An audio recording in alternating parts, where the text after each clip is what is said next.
of an age, a name, it'll attack anybody. She describes COVID-19 as a beast knocking people out. But when it hit Stacey Bradford, an NYPD school safety officer, she says she was blindsided and her symptoms were getting worse by the minute.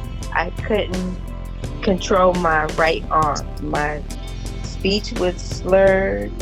I was a little wobbly. My mother immediately knew she's having a stroke. That's when her family rushed her to urgent care. She's now speaking to Pix 11 from her hospital bed. When I seen the panic in my fiance's face, I knew it was kind of serious. And when she said, we're calling EMS, I knew it was almost panic mode. But panic mode was unheard of. 12 years on the job keeping New York City schools and students safe would not allow her to worry. I was healthy otherwise, so I think the virus attacked me with the stroke.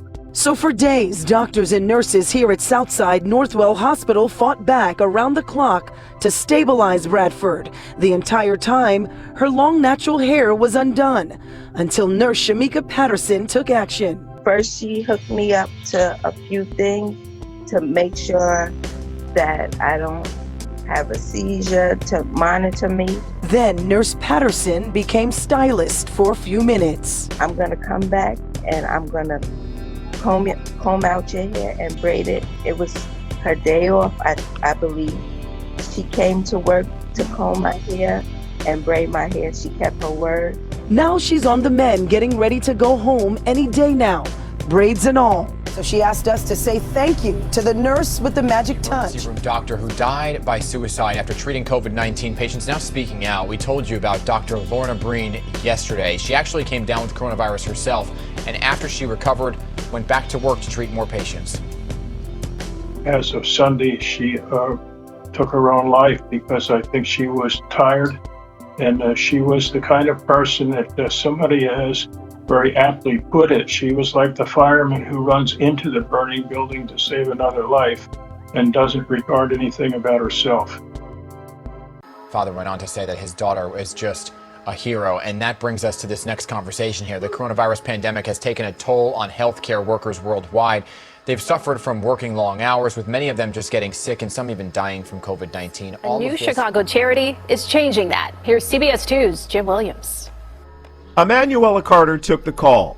On the other end, a blind elderly woman who said she had not eaten the day before. And she can't have visitors because she lives in a senior complex, and so just being able to go grocery shopping is out of the question for her. Carter is a volunteer for Chicago Delivers, a new creation of 4 churches, arranging food deliveries to people in South and West Side communities hit hard by COVID-19. Like so many, they're staying at home during the pandemic. For some of them, they don't have children to take care of them or anyone else close to them, and so they're trying to do everything by themselves. Food delivery companies like Instacart cannot accept payment from the Public Assistance Program, SNAP, and the Link Card. This is where Chicago Delivers comes in. The charity gives callers or those reaching out online a code for a one-time grocery store delivery, or they can get a month of prepared meals through Open Kitchens. I'll say the biggest thing that's been on my mind last week is how many people have actually applied for this.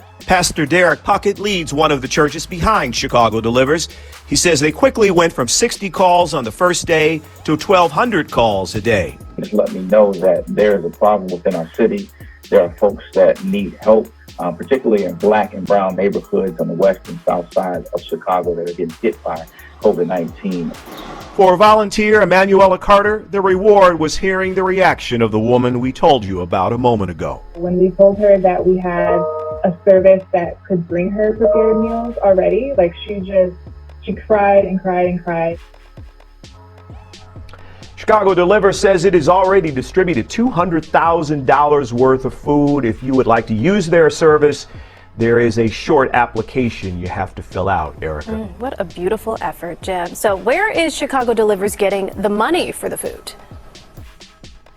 Well, they are accepting donations, and they would like widespread support from individuals and Website is chicagodelivers.org. We have a link on our website, cbschicago.com. They say that 100% of their donations goes to buy food for those who really need it.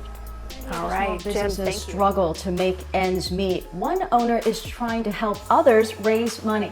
10 News reporter Jared Aaron shows us how a t-shirt company is offering some humor and help in this story that is positively San Diego.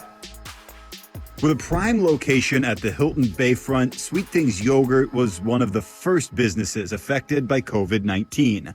You know, we just held our breath and hoped and prayed that, this would ride out. Nancy Scornavaco and her family closed their doors on March 13th as the travel and convention industry collapsed. They had no way to bring in money until Yuri Bielostowski called. I gotta be honest, we had begun to lose hope a little, and then he sparked something in us and gave us hope. Yuri owns Wallatees, a printing company in PB. He'd worked with Sweet Things on t-shirts and uniforms in the past. Now he was calling to see if they wanted to sell their own coronavirus merchandise. It was like a no-brainer for me because I believe in the concept of buying for a cause. Yuri's company already did fundraisers with local groups, so he had everything set up. He offered to make the t-shirts, sell them online, and ship them for $20 each. He keeps half to cover costs. The businesses get the other $10 to help stay afloat. I'm not taking this lightly. I'm putting in a lot of effort to help as many people as I can. So far, a couple dozen local companies have made shirts, from Crack Shack's Back the Cluck Up to Fleet Feet's Running Is Not Canceled. They've become pretty popular, selling hundreds already. There's so many uncertainties right now. Anything that you can do to kind of bring some business into the company, we're gonna take full advantage of that. So every little bit helps. For Sweet Things, a play on words. Our motto has always been peace, love, and yogurt. It's sort of our anthem, and we played on that with peace, love, and so chill distancing. A little t-shirt humor to bring hope.